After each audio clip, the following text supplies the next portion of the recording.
আসসালামু আলাইকুম ভিউয়ার্স, নাদিয়া নিজুম ঝুমুর চ্যানেলের পক্ষ থেকে সবাইকে স্বাগত। আমি ঝুমুর এসে গেছি আবারও আপনাদের মাঝে নতুন একটি ভিডিও নিয়ে। আমার আজকের ভিডিও আলু আর ডিম দিয়ে কীভাবে আমরা সন্ধ্যা বা সকালে একটি নাস্তা তৈরি করতে পারি সেটার জন্য চেষ্টা করেছি। আশা করছি ভালো লাগবে, আর ভালো লাগলে একটি লাইক দিয়ে দিবেন আর সেই সাথে চ্যানেলটি সাবস্ক্রাইব করে পাশে থাকা বেল আইকনটি অল করে দেবেন। তো চলুন শুরু করা যাক।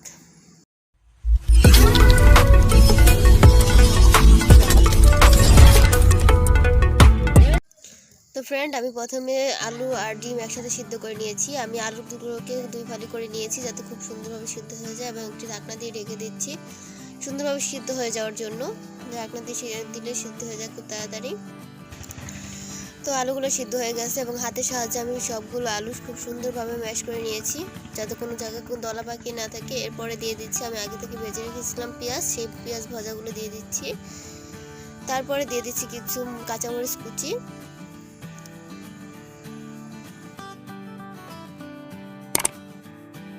এরপরে দিয়ে দিচ্ছি স্বাদ মতো লবণ।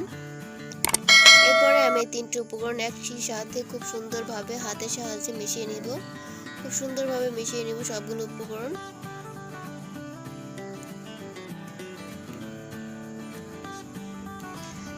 আমার সবগুলো উপকরণ খুব সুন্দরভাবে মেশানো শেষ হয়েছে, এবং এরপরে আমি একটি বাটিতে একটি ডিম নিয়ে নিয়েছি এবং এটিকে খুব সুন্দরভাবে ব্লেন্ড করে নিচ্ছি।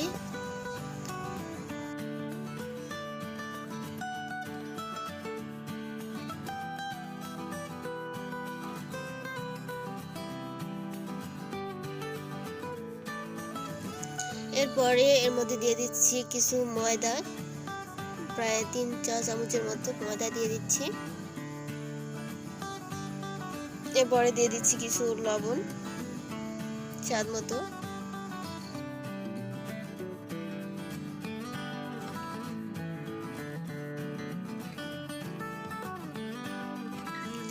এরপরে এগুলোকে আমি সুন্দরভাবে আবারও মিশিয়ে নিচ্ছি।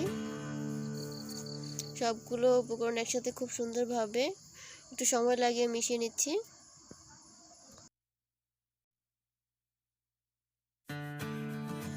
সবগুলো উপকরণ একসাথে মিশানো হয়ে গেলে আমি দিয়ে দিচ্ছি একটু খাবার সোডা, একদম কম, অল্প পরিমাণে।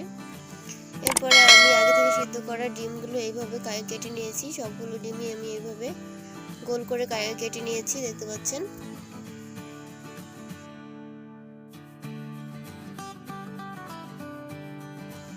এরপরে আমি হাতে লাগিয়ে নিচ্ছি কিছু তেল, আপনারা চাইলে ঘি ব্যবহার করতে পারেন। এরপরে আগে থেকে করা সেই আলুর ডোটাকে আমি একটু করে নিয়ে হাত দিয়ে চেপে চ্যাপটা করে তার উপরে একটি ডিমের ফালি দিয়ে দিচ্ছি।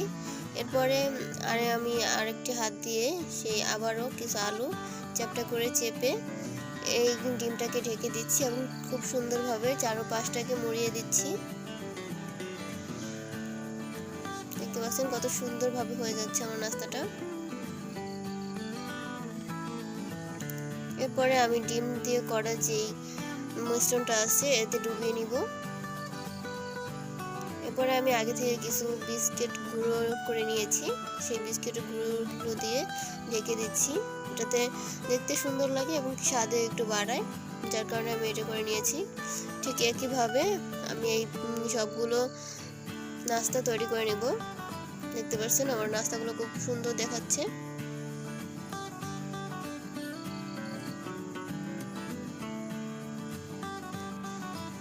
দেখতে পাচ্ছেন আমার নাস্তাগুলো খুব সুন্দরভাবে সবগুলো নাস্তা আমি করে নিয়েছি, কতটা সুন্দর লাগছে।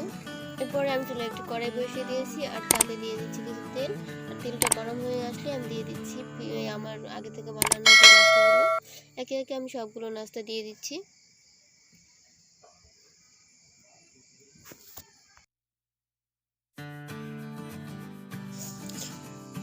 সবগুলো নাস্তা দিয়ে দেওয়ার পরে আমি উল্টে নিচ্ছি কিছুক্ষণ পরে, এক পাশটা হয়ে গেলে তারপরে আমি একইভাবে সেই আরেক পাশটিও ভেজে নিব।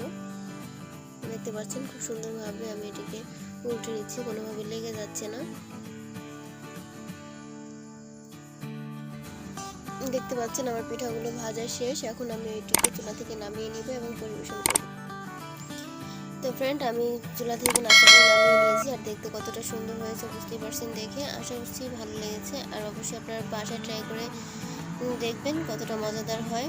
তো আশা করছি ভিডিওটি ভালো লেগেছে, আর ভালো লাগলে আমার চ্যানেলটা সাবস্ক্রাইব করে দেবেন আর সেই সাথে বেল আইকনটি অল করে দেবেন পরবর্তী ভিডিওর নোটিফিকেশন পাওয়ার জন্য। সেই পর্যন্ত ভালো থাকুন। আল্লাহ হাফেজ। আসসালামু আলাইকুম।